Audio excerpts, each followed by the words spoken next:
ये कहानी है पाकिस्तान की सूबा पंजाब से ताल्लुक रखने वाले ऐसे दो खानदानों की जिन्होंने मजहब इस्लाम कबूल किया। मुझे अल्लाह ताला ने कितनी बड़ी इस्लाम की जो उससे नवाजा है, आम बंदे को नहीं फील होता, मगर जब आपको पता चलता है कि आपका एक रिश्तेदार वो सिख है और आप मुसलमान हो, फिर आपको उसकी वैल्यू का पता चलता है। चाचे का नाम है रशपाल सिंह, एक चाचा दो ताए उधर,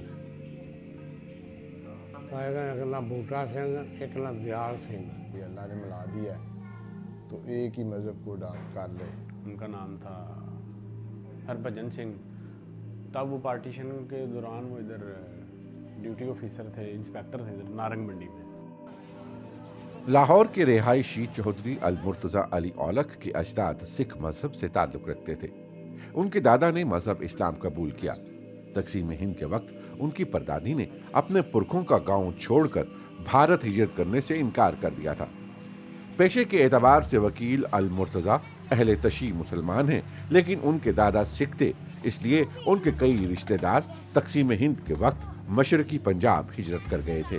मेरी जो परदादी थी वो उन्होंने ये डिसाइड किया कि मैंने पाकिस्तान छोड़ के नहीं जाना, मेरे यहाँ पे पुरखों की रूह है। तो एट दैट टाइम जो मेरे दादाजी थे उनकी एज थी 17 साल या 16 साल और उनका नाम था हजारा सिंह। मजहब इस्लाम कबूल कर लेने के बावजूद अल-मुर्तज़ा को अपने तमाम सिख रिश्तेदारों के नाम अजबर हैं। कि जब मैं छोटा था तो मेरे वालिद साहब बाहर दोस्तों वगैरह को बताते थे कि हमारे फोर फादर सिख हैं और हम सिखों की औलाद हैं, तो मुझे लोग बच्चे ना सिख सिख कह के पुकारते थे। तो आई फेल्ट वेरी बैड कि यार मैं एक मुसलमान हूँ, कलमा गो और ये मुझे सिख कह के पुकारते हैं। तो मैंने अपनी मदर को कहना और ये कहना, फिर मेरे अंदर ना ये एक क्यूरियोसिटी पैदा हुई कि मैं ये जानूं कि ये है क्या मामला। अल-मुर्तज़ा ने अपने दादा के बारे में कुछ यूं बताया।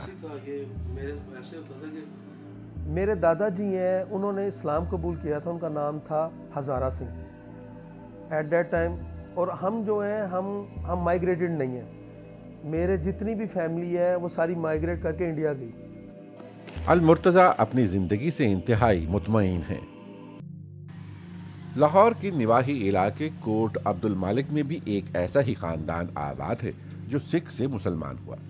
75 साल मोहम्मद असलम भिंडर का कहना है कि भारत में मौजूद उनके सिख रिश्तेदार अभी भी उन्हें याद करते हैं। हमें बड़ा जोर लाते हैं तुम आओ इधर। ਜਿਹੜਾ ਸਾਡਾ ਭਤੀਜਾ ਨਾ ਉਹ ਨਾਮ ਦਾ ਪੁੱਤਰ, ਉਹਨੇ ਆਖਿਆ ਤੁਸੀਂ ਵਾਗੇ ਬਾਰਡਰ ਤੇ ਆ ਜਾਓ, ਅੱਗੋਂ ਅਸੀਂ ਆਪੇ ਤੁਹਾਨੂੰ ਆਪਣੀ ਗੱਡੀ 'ਚ ਲੈ ਜਾਵਾਂਗੇ ਉੱਧਰ, ਗਾਂ ਜਾਣ ਦੀ ਲੋੜ ਹੈ ਉੱਥੋਂ ਲੈ ਲਾਂਗੇ ਤੁਹਾਨੂੰ।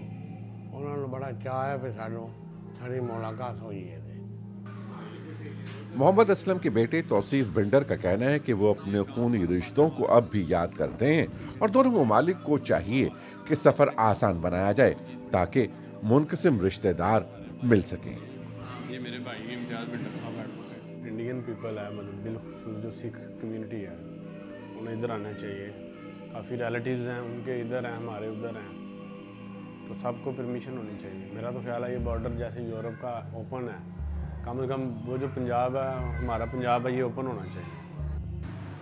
मोहम्मद असलम के बड़े बेटे अदीब असलम का कहना है कि अपने सिख रिश्तेदारों के साथ कभी कभी मजहबी बहस हो ही जाती है। तो वो कह रहे थे ये जो आप पे जो क्राइसिस आए हैं ना, तो आपने गुरुजी को छोड़ा, ये सारी उसकी वजह है। तो मैं तो कहता हूँ कि अभी भी आप जो माफ़ी मांग लें।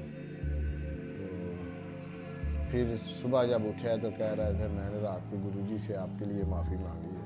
मैंने कहा जी फिर गुरुजी सरकार ने क्या कहा है? नहीं वो ठीक है, इंशाल्लाह माफ़ हो जाएगा। तो मैंने कहा यार देखें आप अब कैसा दौर है, तो मेहरबानी करें इधर हमारे साथ ही मिल जाएं, इकट्ठे हो जाएं। हम भाई अल्लाह ने मिला दिया तो एक ही मज़हब को कर लें। इन छोटी मोटी बहसों के अलावा ये मुस्लिम और सिख रिश्तेदार इंतहाई मोहब्बत और चाहत के बंधन में बंधे हुए हैं।